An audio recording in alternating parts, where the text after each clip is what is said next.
اللهم صل على محمد وآل محمد. اعوذ باللہ من الشیطان اللعین الرجیم. بسم اللہ الرحمن الرحیم. رب اشرح لی صدری ویسر لی امری واحلل عقدۃ من لسانی یفقہوا قولی. ان اللہ وملائکتہ یصلون علی النبی یا ایہا الذین آمنوا صلوا علیہ وسلموا تسلیما. اللہم صل علی محمد وآل محمد وعجل فرجہم. پوری دنیا میں اس وقت نئے سال کو خوش آمدید کہا جا رہا ہے. کرسمس کے بعد نیو ایئر ایو اور اب مزید مبارکباد کا سلسلہ آگے بڑھ رہا ہے.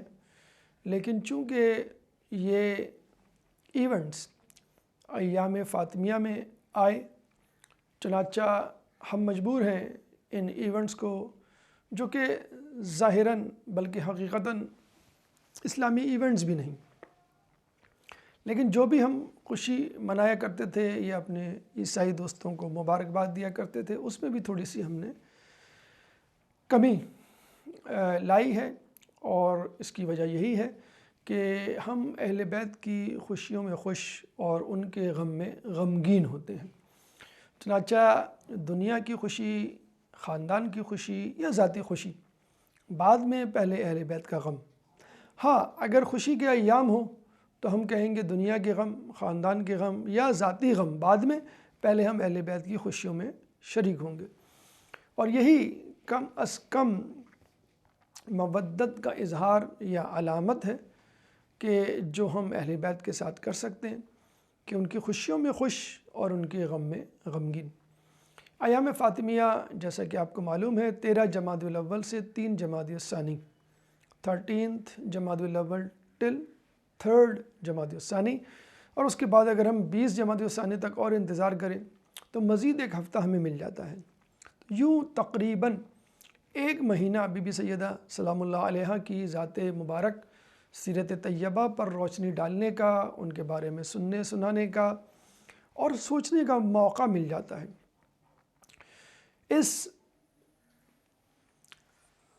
ان ایام سے فائدہ اٹھائیے اور بی بی کی سیرت پہ ہر لحاظ سے، ہر اینگل سے، ہر زاویے سے استفادہ حاصل کرنے کی کوشش کریں. بلا شبہ بی بی کی سیرت، حالانکہ عمر مبارک فقط 18 سال تھی، اس کے باوجود آپ کی سیرت، آپ کی زندگی، جیسا کہ روایتوں میں آیا ہے، لیلۃ القدر کی مانند ہے، کہ ایک چھپا ہوا راز ہے کہ جو اب تک افشا نہیں ہو سکا.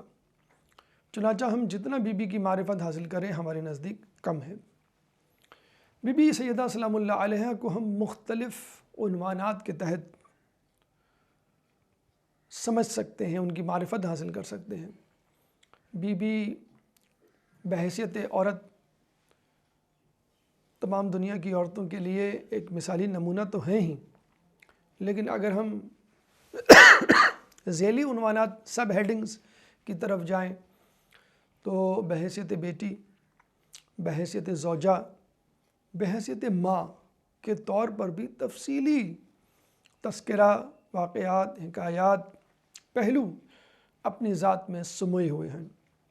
چنانچہ آج کی نشست میں بی بی بطور بیٹی یا بی بی سیدہ سلام اللہ علیہا دختر اسلام، فاطمہ the daughter of اسلام، یہ ہمارا موضوع ہے.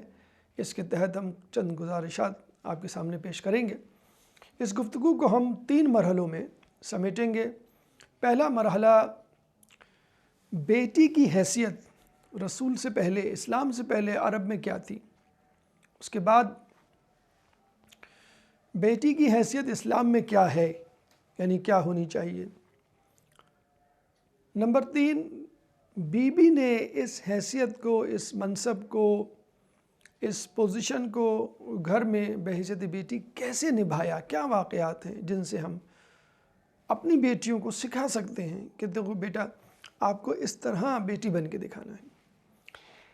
اس سے پہلے کہ ہم گفتگو شروع کریں، ضروری ہے کہ اس بات پہ روشنی ڈالیں کہ یہ موضوع خود کیوں اتنا اہم ہے. دیکھیے عرب کے جاہل معاشرے میں عورت ایک آبجیکٹ، ایک شے کی حقیقت رکھتی تھی، بلکہ اگر ہم یہ کہیں کہ وہ جانوروں سے بھی بدتر تھی تو بھی بجا ہوگا۔ اور امام خمینی نے صحیح فرمایا کہ اسلام نے عورت کو شیعیت سے نکال کر شخصیت میں تبدیل کیا ہے۔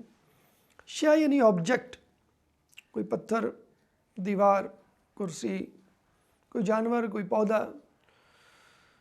جانوروں کے لیے بھی ہمیں اس کی پسند ناپسند کا خیال رکھنا پڑتا ہے کہ وہ کیا کھائے گا، کیا نہیں کھائے گا، کیا رہے گا، کہاں نہیں رہے گا، کب سوئے گا، کب اٹھے گا۔ لیکن عورت کے مقابلے میں تو شاید اس کی حیثیت جانوروں سے بھی بدتر تھی اس زمانے میں۔ جب رسول اللہ نے یہ مشن اٹھایا، مشن تو آپ کا پورے اسلام کا تھا، لیکن ہر مشن سے زیادہ سخت مشن ہم سمجھتے ہیں کہ رسول اللہ کا مشن عورت کو مثالی روپ میں پیش کرنا، عورت کو بحیثیت بیٹی، بحیثیت ماں، بحیثیت زوجہ بہترین صورت میں دکھانا۔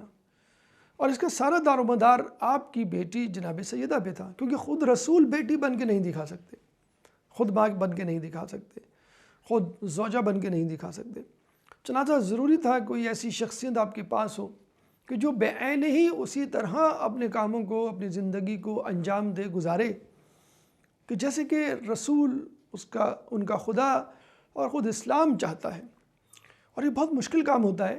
ہم نے دیکھا ہے کہ بڑے بڑے لوگ دنیا میں کامیاب گزرے ہیں، سیاستداں ہوں، سائنسدان ہوں، شاعر ہوں، ادیب ہوں، مفکر ہوں، مذہبی رہنما ہوں، ان کی اولادیں بسا اوقات، بلکہ بیشتر اوقات ان جیسا بن کر نہیں دکھا پاتی، بلکہ ان کی مرضی سے چل بھی نہیں پاتی۔ بہت ساری اولادیں تو نافرمانی تک اتر آتی، نافرمانی پر۔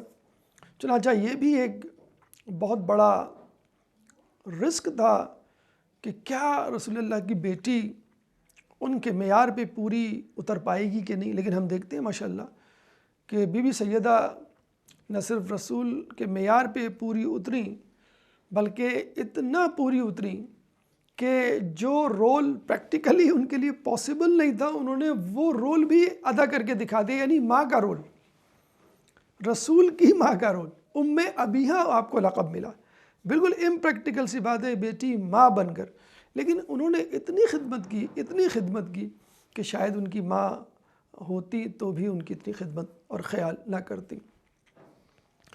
اس کے بعد یہ موضوع اس لیے بھی اہم ہے کہ آج کل کی مغربی دنیا میں اسلام پہ جو کرٹیسزم کیا جاتا ہے، تنقید کی جاتی ہے، اس میں بہت سارے ویک پوائنٹس، ہمارے نزدیک وہ ویک پوائنٹس نہیں، لیکن ویک پوائنٹس دنیا کے نظر میں ان کو سلیکٹ کر لیا جاتا ہے اور پھر ان پہ جسے کہتے ہیں مشق زنی کی جاتی ہے، تختہ مشق بنایا جاتا ہے۔ اس میں ایک ویک پوائنٹ عورت، اس کا حجاب، چادر چار دیواری کا تحفظ بھی شامل ہے، جو کہ ہمارے نزدیک، ہماری عورتوں کے نزدیک اس کے لیے پروٹیکشن ہے، اس کے لیے حفاظت ہے، اس کے لیے صاحبان ہے، اس کے لیے سکون کا ذریعہ ہے۔ لیکن مغربی دنیا نے اسی پردے کو، حجاب کو، حصار کو، حفاظت کو عورت کے لیے قید کا عنوان دیا ہے۔ چنانچہ عورتوں کو باہر نکالنا، ان کو بے لباس کرنا، ان کو مردوں کے ساتھ زبردستی بٹھانا، وہی سمجھتے ہیں کہ شاید ہم نے عورت کو مرد کے برابر بنا دیا، حالانکہ عورت اور مرد دونوں الگ الگ شخصیت، الگ الگ ذمہ داریوں کے حامل ہیں۔ چنانچہ اسلام کس طرح عورت کو دیکھتا ہے اور کس طرح وہ حجاب میں رہتے ہوئے مردوں کے شانہ بشانہ چل سکتی ہیں، اپنی ریسٹرکشنز کو سمجھتے ہوئے۔ جیسے ایک ہی آفس میں باس بھی ہوتا ہے، اس کا سیکریٹری بھی ہوتا ہے، اس کا مینیجر بھی ہوتا ہے، پی این بھی ہوتا ہے، گارڈ بھی ہوتا ہے، لیکن سب اپنا اپنا کام انجام دے رہے ہوتے ہیں۔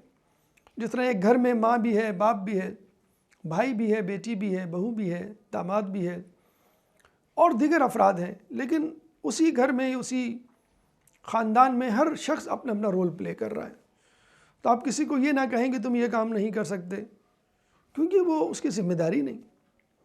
مثلا بچہ جننا عورت کی ذمہ داری ہے، دودھ پلانا عورت کی ذمہ داری ہے، حمل ٹھہرانا، حمل کا ہونا یہ عورت کے لیے مختص ہے، یہ مرد نہیں کر سکتا یہ کام۔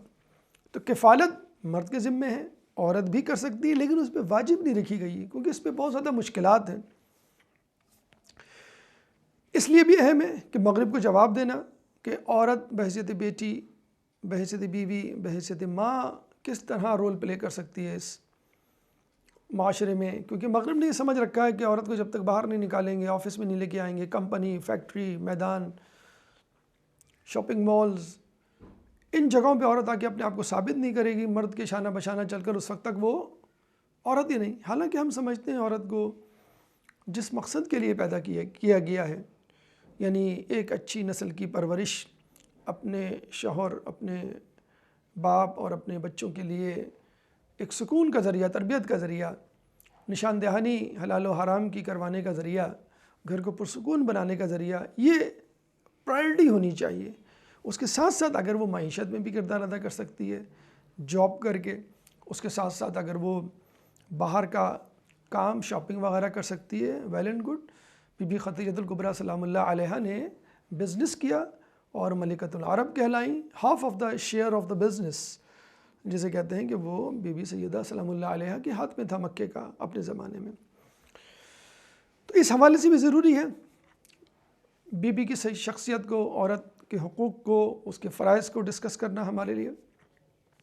تیسری اہم ضرورت اس موضوع کو ڈسکس کرنے کی آج کل کے دور میں، یعنی وومن رائٹس کہہ لیجئے یا حقوق نسواں، وہ یہ کہ آنے والا دور جو شروع ہو چکا ہے، جس کی علامات اور جس کا ابتدائیہ تمہید، وہ ہے دجال کا دور، کہ جس میں مادیت پرستی عروج پر ہوگی، فتنوں کا زور ہوگا، اور جس کے بارے میں یہ بھی کہا گیا ہے کہ دجال کے ایک ہاتھ میں موسیقی کے آلات، دوسرے ہاتھ میں عوریاں عورتیں۔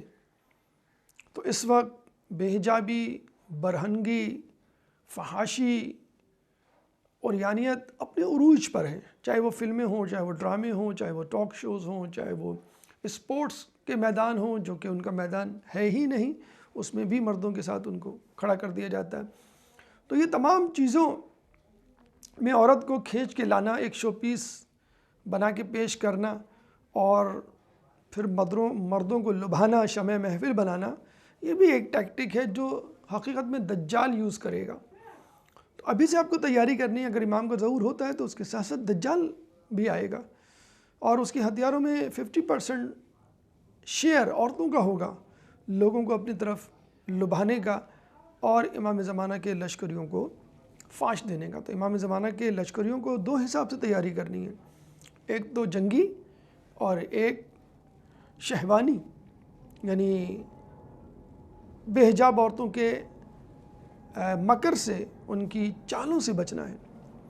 تو دوبارہ آپ دیکھ لیجئے دور جا رہا ہے شیعیت کی طرف، آبجیکٹیفیکیشن آف وومن، عورت کو پھر ایک شو پیس بنایا جا رہا ہے، اور دجال بھی عورت کو ایک شو پیس، ایک اٹریکٹیو ٹول، ایک ٹیمپٹیشن ٹرک کے طور پہ وہ استعمال کرے گا۔ تو ماضی میں عرب جاہلیت کے زمانے میں عورت ایک شے تھی، اسلام نے اس کو شخصیت میں تبدیل کیا۔ آنے والے دور میں بلکہ ابھی سے عورت پھر دوبارہ ایک شے میں تبدیل ہو گئی ہے۔ چنانچہ ہم سمجھتے ہیں کہ عورت کو، آج کل کی عورت کو جھنجھوڑا جائے اور بتلایا جائے کہ تمہاری اصل ذمہ داری کیا ہے، اور جب نظریاتی طور پہ اصل ذمہ داریوں سے آگاہ کیا جائے گا تو پھر ضروری ہے کہ کوئی رول ماڈل ان کے سامنے پیش کیا جائے، اور بی بی سے بہتر رول ماڈل کوئی نہیں ہو سکتا، چاہے وہ ماں ہو، چاہے وہ بیٹی ہو، چاہے وہ بیوی ہو۔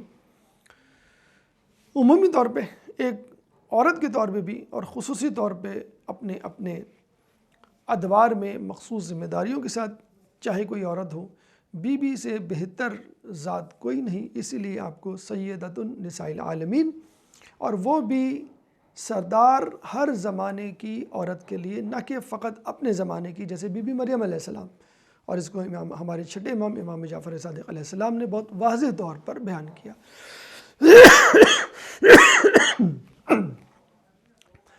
اب آئیے پہلے ہم عرب جاہلیت کے حوالے سے گفتگو کرتے ہیں کہ اس وقت لوگوں کا کیا رجحان تھا، لوگوں کا کیا نظریہ تھا، کیا پوائنٹ آف ویو تھا عورت کے لیے، کیا سمجھتے تھے وہ عورت کو۔ اللہ تعالیٰ سورہ تکویر میں آیت نمبر 8 آیت نمبر 9 میں عورت کی حیثیت کو پورٹرے کر رہا ہے اور بتلا رہا ہے کہ عورت کی کیا حیثیت تھی۔ وَإِذَا الْمَوْءُودَةُ سُئِلَتْ بِأَيِّ ذَنبٍ قُتِلَتْ، اور جب زندہ درگور کی جانے والی عورت، لڑکی یا جو بھی زندہ درگور کیا گیا ہے، وہ پوچھے گا یا پوچھے گی بِأَيِّ ذَنبٍ قُتِلَتْ، مجھے کس جرم میں قتل کیا گیا۔ یہ اس عورت کی طرف اشارہ ہے جو زمانہ جاہلیت میں پیدا ہوتے ہی مار دی جاتی تھی، اور کس طرح مار دی جاتی تھی، زمین میں دفنا دیا جاتا تھا اس کو پیدا ہوتے ہی، یعنی وہ لمحے بھر کے لیے بھی اس قابل نہیں سمجھی جاتی تھی کہ وہ زندہ رہے۔ اس کا لڑکی ہونا، اس کا عورت ہونا ہی سب سے بڑا جرم تھا۔ اس سے پہلے کہ وہ جرم کرے، وہ خود مجرم بن کے اس دنیا میں تشریف لائی ان کے نزدیک۔ لیکن چلتے چلتے اس کی ایک باطنی تفسیر، ایک دوسری تفسیر خود امام محمد باقر علیہ السلام کے کلمات کے ذریعے ہم کر دیں کہ جب 5ویں امام سے پوچھا گیا اس آیت کی تشریح تفسیر، تو امام نے جواب دیا من قتل فی مودتنا، اس سے مراد وہ ہے کہ جو ہماری محبت میں قتل ہوا، یعنی زندہ درگور ہوا یا قتل ہوا۔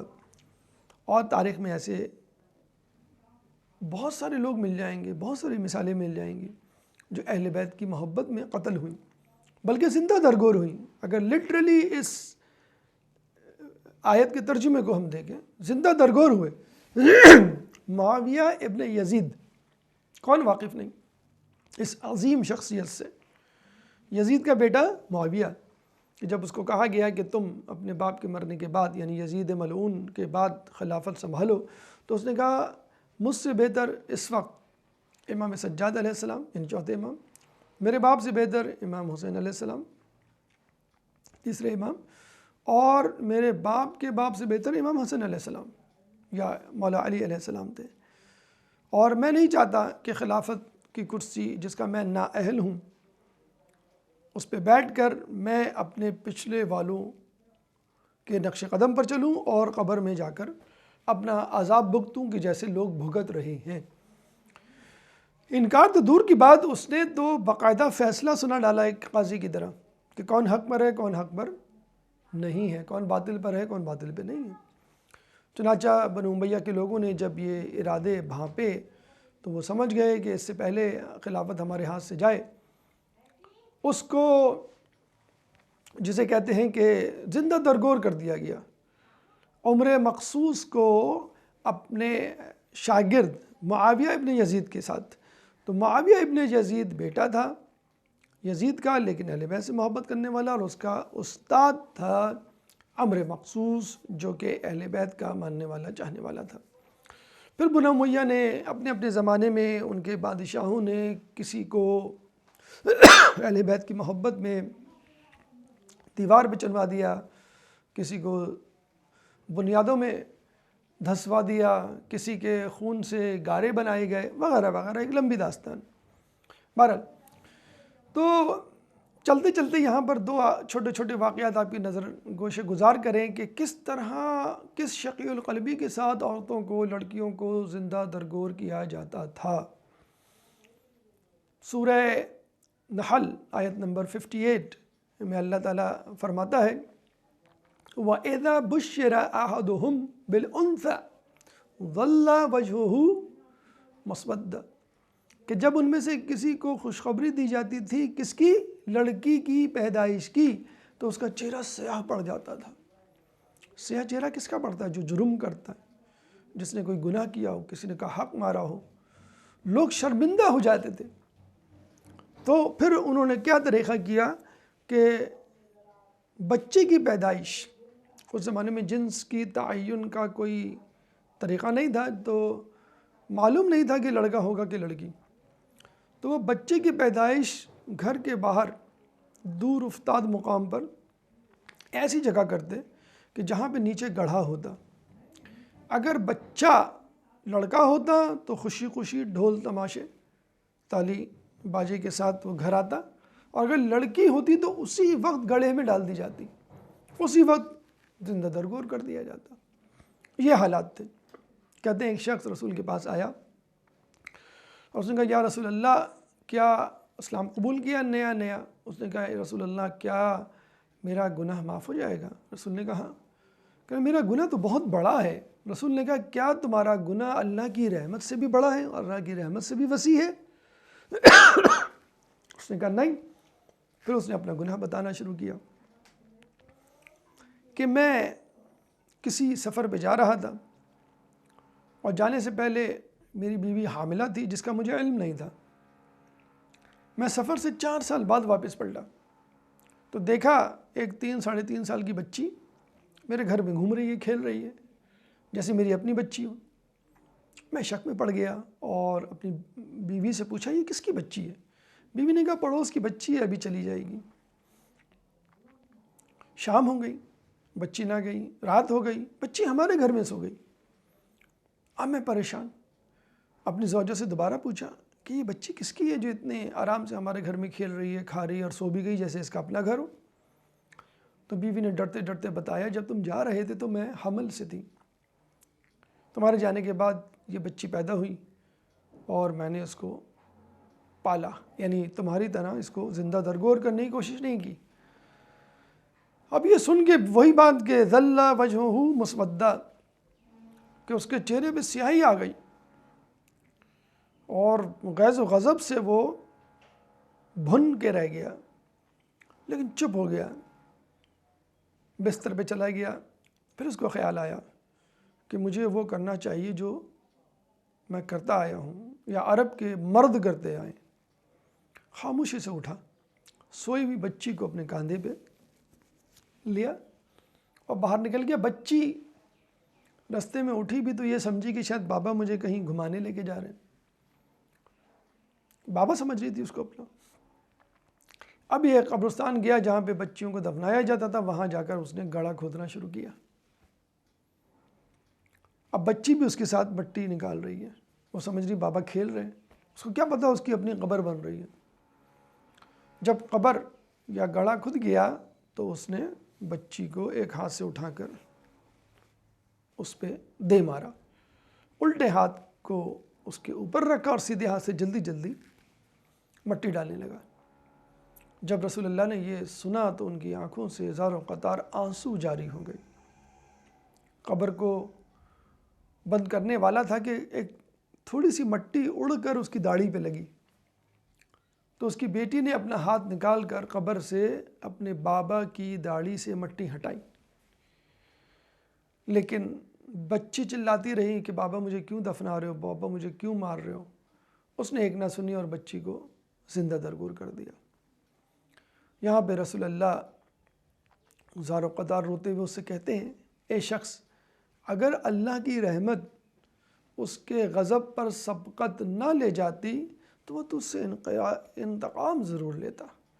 یعنی اللہ رحمان الرحیم بھی ہے اور جبار و قہار بھی ہے، لیکن اس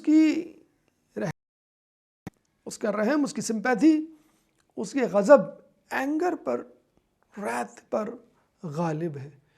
اس وجہ سے اللہ شاید تجھے معاف کر دے، یقیناً اللہ نے معاف کر دیا ہوگا اس کو۔ تو دیکھا آپ نے کہ کس طرح کا عجیب شقی القلب معاشرہ تھا، اور عورت کے لیے no room for existence, let it be grow, یعنی لیٹ alone ٹو گرو کرنا، ٹیلنٹ کوئی حاصل کرنا، اسکل ایکوائر کرنا بہت دور کی بات، ایگزسٹنس اس کی خطرے میں تھی۔ ایک اور شخص رسول کے پاس آتا ہے اور رسول سے کہتا ہے کہ میں نے ایک بہت بڑا گناہ کیا ہے۔ رسول نے پوچھا کیا؟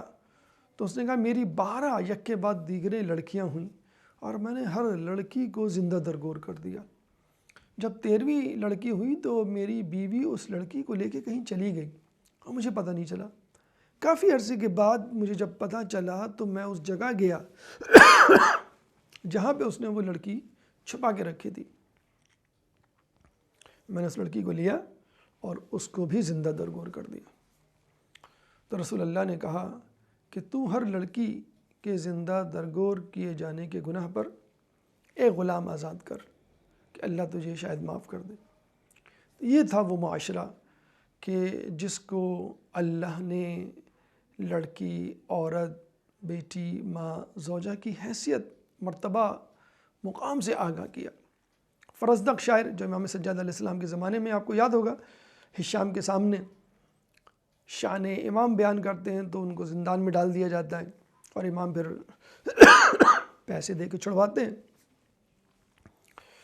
تو ان کے دادا تھے فرزدق کے، جن کا نام تھا صعصع بن ناجیہ۔ تو صعصع بن ناجیہ نے اپنے ہاتھ سے 360 عورتوں کو، بچیوں کو زندہ درگور ہونے سے بچایا، پیسے دے کر کہ یہ لڑکی مجھے بیچ دو۔ ایک دفعہ تو ان کے پاس پیسے نہیں تھے، تو جس گھوڑے پہ سوار تھے اس گھوڑے کو اور 2 اونٹوں کو دے کر ایک بچی کی جان بچائی، 360۔ جب رسول نے یہ سنا تو یہ رسول نے کہا کہ اللہ تعالیٰ ان کو اس نیکی کا اجر ضرور دے گا، حالانکہ وہ اپنے زمانے میں مسلمان بھی نہیں تھے۔ بہرحال ایسے لوگ بھی موجود تھے جو انگلیوں پہ گنے جا سکتے ہیں کہ جو عورت کی حقیقی حیثیت کو جانتے تھے، مانتے تھے۔ تو کہنے کا مقصد یہ ہے کہ آپ اندازہ لگا لیجئے اس ماحول میں رسول اللہ نے کس طرح بی بی سیدہ سلام اللہ علیہا کو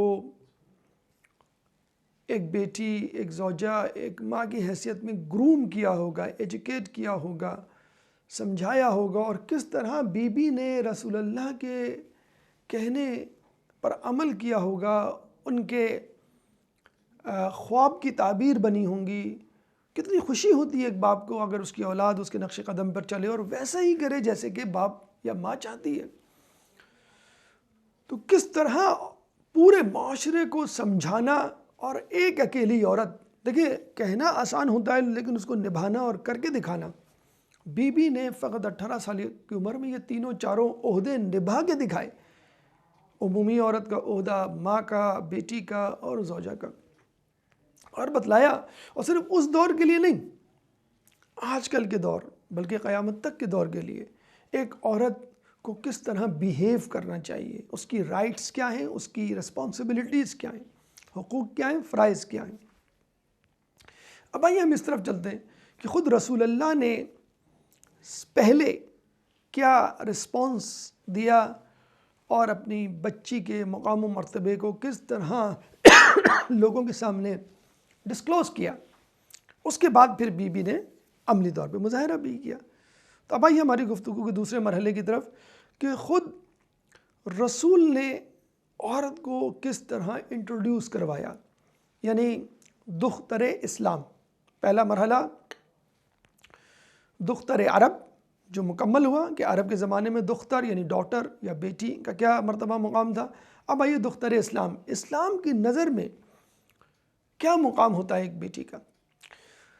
سب سے پہلے جب بی بی سیدہ سلام اللہ علیہ کی پیدائش کی خبر دی گئی تو رسول اللہ اپنے اصحاب میں بیٹھے ہوئے تھے۔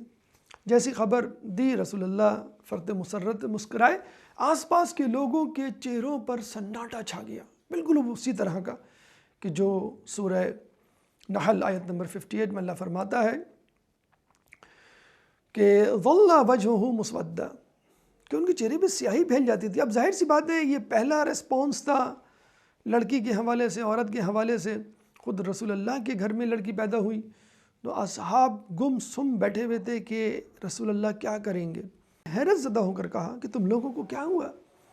اللہ نے تو مجھے ایک خوشبودار پھول، ایک پھول دیا ہے ریحانہ، جس کی میں خوشبو سونگھا کروں گا، اور جہاں تک بات ہے رزق کی، تو رزق جو ہے وہ اللہ کے ذمے ہے۔ اچھا یہ بھی ایک معاشرے میں یہ تھا کہ عورت ایکسپینڈیچر کے لیے ہے، انکم کے لیے نہیں ہے، یعنی وہ تو خرچہ مانگتی ہے اور ہم کو نہیں کما کے دیتی، لڑکا کما کے دیتا ہے۔ بلکہ اس سے بھی زیادہ مضحکہ خیز ریزنز تھے ان کے پاس۔ نمبر 1، فقر و فاقہ میں عورت کچھ نہیں کر سکتی، مرد کما کے لاتا ہے، یعنی فقر و فاقہ دور کرتا ہے اور عورت فقر و فاقہ کا سبب بنتی ہے، یعنی ہاف آف دا